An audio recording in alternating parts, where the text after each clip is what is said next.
అక్కినేని నాగచైతన్య అందరికీ సుపరిచితమే. మొత్తానికి నాగచైతన్య నటి శోభిత దులుపాలని ఎంగేజ్మెంట్ చేసుకున్నారు. దాదాపు 2 years పాటు నాగచైతన్య శోభితతో కలిసి సీక్రెట్ గా లవ్ మెయింటైన్ చేశారు. వాళ్ళ ఎంగేజ్మెంట్ కి ముందు నాగచైతన్య సమంతని ఇన్స్టాలో అన్ఫాలో చేశారు. అలాగే వాళ్ళ పెళ్లి ఫోటోస్ కూడా డిలీట్ చేశారు. నాగచైతన్య శోభిత ఎంగేజ్మెంట్ ఫోటోస్ ప్రజెంట్ సోషల్ మీడియాలో బాగా వైరల్ అవుతున్నాయి. ఆ ఫోటోస్ చూసిన చెయ్ ఫ్యాన్స్, శామ్ ఫ్యాన్స్ కి అయితే పెద్ద షాక్ అనే చెప్పాలి. ఎందుకంటే చైతన్య సమంత పెళ్లి చేసుకున్నప్పుడు వాళ్ళ ఫ్యాన్స్ చాలా హ్యాపీగా ఫీల్ అయ్యారు. వాళ్ళు విడిపోయినప్పుడు అయితే చాలా బాధపడ్డారు. మళ్ళీ వీళ్ళు కలుస్తారేమో అన్న ఆశతో ఉన్నారు. బట్ ఈ ఎంగేజ్మెంట్ జరగడం వల్ల వాళ్ళిద్దరు మళ్ళీ కలవడం తెలిసి వాళ్ళు చాలా బాధపడుతున్నారు. నాగచైతన్య తమ్ముడు అఖిల్ కి సమంత అంటే చాలా అభిమానం. నాగచైతన్య శోభిత ఎంగేజ్మెంట్ లో అఖిల్ కొంచెం నిరాశగా ఉన్నట్టు తెలుస్తోంది. ఎందుకు అంటే అఖిల్ కి తన మాజీ వదిన సమంత అంటే చాలా అభిమానం. ఎప్పుడైతే చెయ్ శామ్ పెళ్లి జరిగిందో అప్పటి నుంచి అఖిల్ వదిన సమంతతో చాలా అన్యోన్యంగా ఉండేవాడు. కానీ కొన్ని కారణాల వల్ల చెయ్ శామ్ ఇద్దరు విడిపోయారు.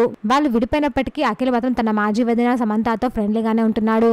గతంలో అఖిల్ బర్త్డేకి సమంత కూడా విష్ చేశారు. అలాగే సమంత బర్త్డేకి అఖిల్ కూడా విష్ చేశారు. ఇలా ఇప్పటికీ వాళ్ళిద్దరు ఫ్రెండ్షిప్ ని కంటిన్యూ చేస్తున్నారు. అయితే శోభిత నాగచైతన్యకి పరిచయం అయిన తర్వాతనే సమంత నాగచైతన్య మధ్య గొడవలు వచ్చాయని, మనస్పర్ధలు వచ్చాయని కొన్ని కామెంట్స్ వినిపిస్తున్నాయి.